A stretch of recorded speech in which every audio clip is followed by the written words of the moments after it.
Woodbury and Sioux counties are ultra-red.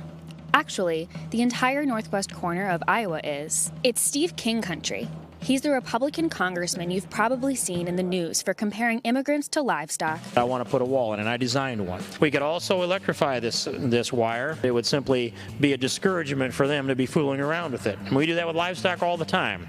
Or accusing dreamers of being drug traffickers. His district is split almost evenly, urban and rural, populated by mainly white voters. Despite his repeated racist remarks over the years, King's won his seat 9 times and is running for his 10th in 2020. And President Trump easily carried these counties in 2016. I could stand in the middle of Fifth Avenue and shoot somebody and I wouldn't lose any voters, okay? It's like incredible. He won Woodbury County by almost 20 points and Sioux County by nearly 70 points. Thank you very much. I love you all. As red as it is, 2020 Democratic hopefuls still make the trip, working to make the district a little more purple.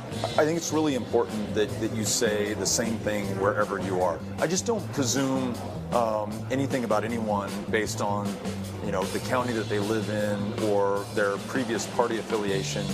We're all Americans first before we're anything else. We don't need a wall. We don't need cages. We need to rewrite our immigration laws in our own image. Amid the uproar over the racist tweets and walkbacks from the president, I disagree with it, but again, I didn't say that, they did. And more than 1,100 miles from the border, I drove out to northwest Iowa and found that racism and immigration are top of mind. We who have been given so much just don't embrace differences, different people, different colors. Are developing or exposed racism and white supremacy I'm really concerned about. I covered candidate Beto O'Rourke on this Iowa swing. 2 events were in Woodbury County, the 3rd largest immigrant population in Iowa, where 9,000 documented immigrants live. Iowa's immigrant population is at about 5%. That's lower than the overall country's at 13.7%. Necesitamos cambiar y mejorarlo. At La Juanita Restaurant, I met Diane Sorensen and Janice Lawrence, 2 friends who met at church.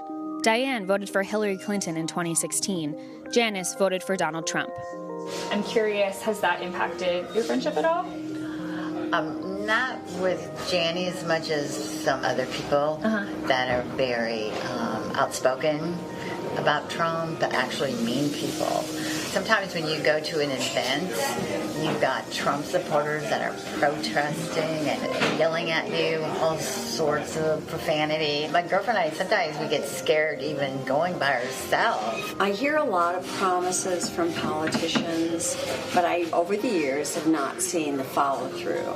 They need to come up with some good solutions to the immigration issues. A lot of these people that are coming into the country over the border, that they're seeking asylum from their home country. Do you think that immigrants should be able to do that? I definitely think that they should be able to do that. But there is a way to do that. They just let them go, into our society.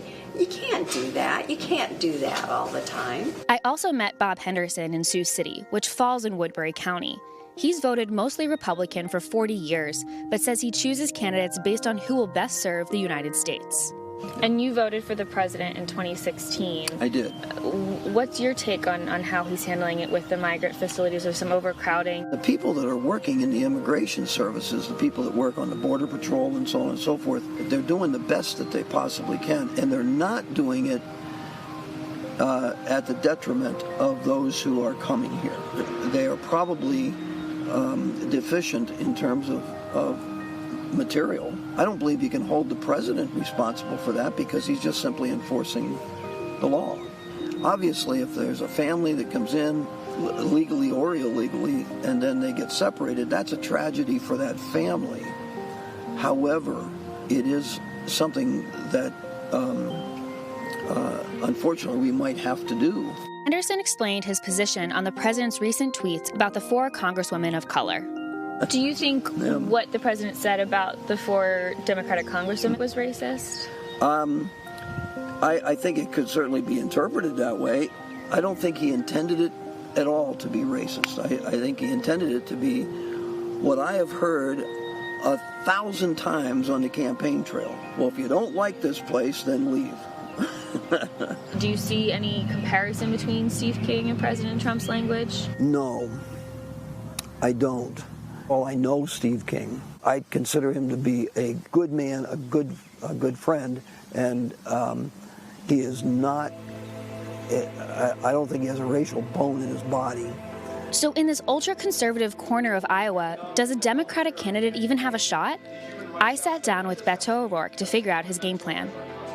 Immigration is a big topic for this election. How do you use your insight and your expertise to appeal to the immigrant population? I share the example and the story of El Paso. The very presence of those immigrants has made us stronger and more successful and also safer, not despite the fact that we're a city of immigrants, because we're a city of immigrants. So an ability to tell a compelling and powerful and positive story about immigration is the best way to fight back against the fear and the anxiety and the hatred and the racism of the Trump administration. And in that Texas race, Ted Cruz ultimately won because he carried the rural counties. Iowa has a very similar makeup. How do you get someone that might not even consider voting for a Democrat to some of your events to see you? We may not be able to win this county outright, but we could win more votes and gain caucus commitments that could prove decisive on election night. Congressman King's office did not respond to our request for comment. Given that in the 2018 midterms, Steve King's challenger, J.D. Schulten, nearly doubled the vote share that Clinton pulled in 2016, voters in this district might be ready to do just that.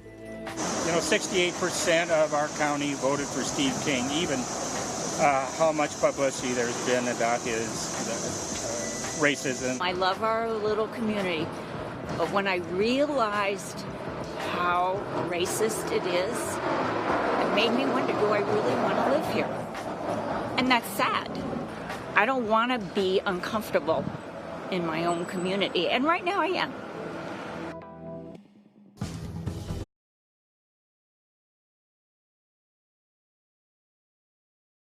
Hey, NBC News viewers, thanks for checking out our YouTube channel. Subscribe by clicking on that button down here and click on any of the videos over here to watch the latest interviews, show highlights, and digital exclusives.